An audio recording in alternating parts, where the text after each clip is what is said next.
तो आज हम तंजानिया के प्राचीन इतिहास और सनातन संस्कृति के बीच कुछ दिलचस्प समानताओं पर जरा गहराई से बात कर रहे हैं ना, हमारे पास जो स्रोत हैं उनके आधार पर। हाँ बिल्कुल। तंजानिया, जिसे कई बार मानव जाति का पालना भी कहते हैं, वहाँ की शुरुआत से लेकर फिर इब्राहिमी धर्मों के आने तक का सफर देखेंगे। हाँ, कोशिश यही है कि इन स्रोतों से जो खास बातें हैं वो निकल कर आएं। मतलब प्रागैतिहासिक बस्तियों से लेकर फिर इस्लाम और ईसाई धर्म का क्या असर रहा, और फिर सनातन संस्कृति से क्या कुछ मिलता जुलता है वैचारिक स्तर पर। बिल्कुल। ये पूरी बातचीत हमें शायद ये समझने में मदद करेगी कि सभ्यताएं कैसे विकसित हुईं और ये जो आध्यात्मिकता की खोज है इंसान में वो कितनी व्यापक है। चलिए तो शुरू करते हैं। पहला जिक्र आता है ओल्डुवाई गॉर्ज और लाएटोली का। ये नाम तो सुनते ही लगता है लाखों साल पीछे चले गए। हाँ, ओल्डुवे गॉर्स तो बहुत ही महत्वपूर्ण है।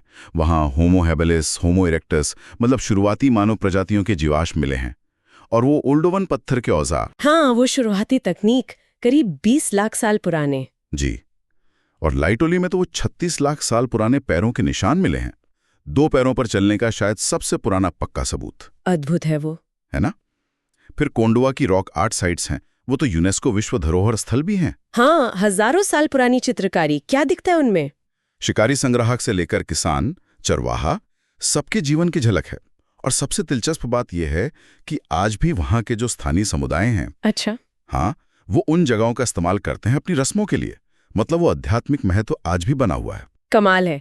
ये तो हुई बहुत पुरानी बात। अब लौह युग पर आते हैं। हया लोगों का जिक्र आता है। कार्बन स्टील बनाना 1500 साल से भी पहले। हाँ, ये वाकई हैरान करने वाली बात है। उनकी भट्टियां बहुत ऊंचे तापमान तक पहुंच सकती थीं, जो उस जमाने के हिसाब से बहुत उन्नत था। ये उस सोच को चुनौती देता है कि सारा विकास बस कुछ ही जगहों पर हुआ। बिल्कुल। ये दिखाता है कि अफ्रीका में अपने तौर पर जटिल तकनीकी विकास हो रहा था। और वैसे ही एंगारुका की सिंचाई प्रणाली है। हाँ, उसके बारे में भी सुना है। पत्थर की नहरें, सीढ़ीदार खेत। जी। वो एक बड़े संगठित समाज और कृषि में उनकी महारत का सबूत है। तो तकनीक तो थी ही, पर उनकी अपनी आध्यात्मिकता वो भी तो गहरी रही होगी। हाँ बिल्कुल। प्रकृति पूजा बहुत आम थी। पेड़, नदियाँ, जानवर, इनको पवित्र माना जाता था। जैसे बाबूबाब का पेड़, हाँ, जीवन का प्रतीक मानते थे। और पूर्वजों की पूजा, हाँ, वो भी बहुत अहम थी। ये मानना कि जो गुजर गए हैं उनका असर जिंदा लोगों पर पड़ता है। इससे एक निरंतरता का भाव रहता था। अच्छा। और रस्में, इलाज वगैरह? हाँ, पारंपरिक चिकित्सक होते थे जिन्हें शायद ववंगा कहते थे। वो जड़ी बूटियां तो इस्तेमाल करते ही थे, साथ में भविष्यवाणी, आत्माओं से संपर्क, ऐसी चीजें भी थीं। बीमारियों के इलाज के अलावा भी? हाँ, जैसे बारिश के लिए, अच्छी फसल के लिए खास समारोह होते थे, नाच गाना होता था। ये सब समुदाय को जोड़े रखने का तरीका था। फिर बाहरी प्रभाव भी आने लगे होंगे, खासकर धर्म के मामले में। हाँ, जैसे इस्लाम आया, वो 8वीं-9वीं सदी के आसपास, व्यापार के जरिए, और ज्यादातर शांति से ही आया। अच्छा, इसी से वो स्वाहिली संस्कृति पनपे, जो एक तरह से इस्लामी और स्थानीय मान्यताओं का मिश्रण थी। किल्वा, ज़ांज़ीबार, ये बड़े व्यापारिक केंद्र बने। वहाँ ये मेलजोल दिखता था। हाँ, खूब दिखता था।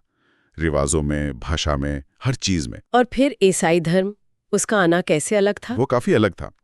आया तो पहले भी था, 16वीं सदी में पुर्तगालियों के साथ, पर उसका असली फैला हुआ 19वीं सदी में उपनिवेशवाद के साथ, मिशनरियों के जरिए। हाँ।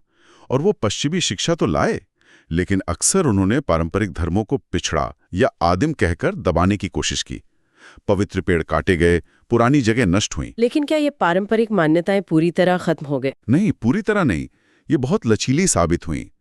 कई लोगों ने क्या किया कि अपनी पुरानी मान्यताओं को नए धर्मों के साथ मिला लिया, सिंक्रेटिज्म जिसे कहते हैं।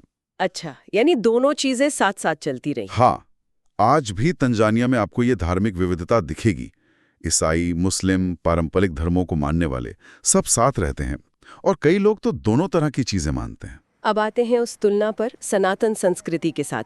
यहाँ ये साफ करना जरूरी है कि हम कोई सीधा ऐतिहासिक लिंक नहीं ढूंढ रहे हैं। बिल्कुल नहीं, बस विचारों में, प्रथाओं में जो समानताएं दिखती हैं उनकी बात कर रहे हैं। जैसे प्रकृति का सम्मान। भारत में हम नदियों को, पहाड़ों को, पेड़ों को पूजते हैं, गंगा माँ है, पीपल पवित्र है। वैसे ही तंजानिया में भी खास पेड़ों या पानी के स्रोतों को पवित्र मानने की परंपरा थी। और पूर्वज पूजा, वो भी एक बड़ी कड़ी लगती है। हाँ बिल्कुल। सनातन धर्म में श्राद्ध है, पितृपक्ष है, पूर्वजों को याद करना, सम्मान देना। ठीक वैसे ही वहां भी पूर्वजों को नियमित रूप से भेंट चढ़ाने का रिवाज था। ये मानना कि वो परिवार की देखभाल करते हैं। कुछ प्रतीक भी हैं, जैसे स्वास्तिक। भारत में तो ये बहुत शुभ है। अफ्रीका में भी मिला है कुछ पुरानी कलाकृतियों पर। हाँ, मिला है। हो सकता है ये किसी जमाने में ब्रह्मांडीय संतुलन या किसी ऐसी ही चीज का प्रतीक रहा हो, दोनों जगह। और एक और विचार है कॉस्मिक एग, यानी ब्रह्मांडीय अंडे से सृष्टि की उत्पत्ति। अच्छा, ये विचार भी दोनों जगह है। हाँ, कुछ पौराणिक कथाओं में मिलता है। अब ये साझा मानवीय सोच है या कोई बहुत पुराना सांस्कृतिक लेन देन, ये कहना मुश्किल है। एक और समानता मुझे लगती है मौखिक परंपरा का महत्व। हाँ, ये बहुत महत्वपूर्ण है। जैसे वेदों को श्रुति परंपरा से बचाया गया, मतलब सुनकर याद रखकर पीढ़ी दर पीढ़ी आगे बढ़ाया गया। बिल्कुल। वैसे ही अफ्रीकी समाजों में भी ज्ञान, इतिहास, कहानियां सब मौखिक रूप से ही सहेजे गए। लिखना बाद में आया। तो ये सारी बातें ये क्या दिखाती हैं? एक तो ये कि इतिहास को सिर्फ यूरोप के नजरिए से देखना सही नहीं है। अफ्रीका में अपने इनोवेशंस थे, जटिल समाज थे। सही कहा।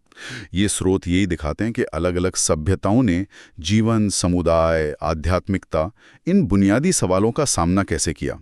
तंजानिया का इतिहास और सनातन संस्कृति से उसकी ये जो वैचारिक समानताएं हैं, ये हमें मानव इतिहास की विविधता और गहराई दिखाती हैं। बताती हैं कि ये आध्यात्मिक खोज कितनी सार्वभौमिक है। बिल्कुल। और ये सोचने पर मजबूर करती हैं कि इतनी भौगोलिक दूरी के बाद भी इंसान की बुनियादी चिंताएं और उनके आध्यात्मिक अभिव्यक्तियां कितनी मिलती-जुलती हो सकती हैं, है ना? हाँ, सच में। तो सोचने वाली बात यह है कि दुनिया भर की संस्कृतियों में ये गहरी समानताएं आखिर क्यों और कैसे मौजूद हैं, और आज की दुनिया में हम इनसे क्या सीख सकते हैं। धन्यवाद।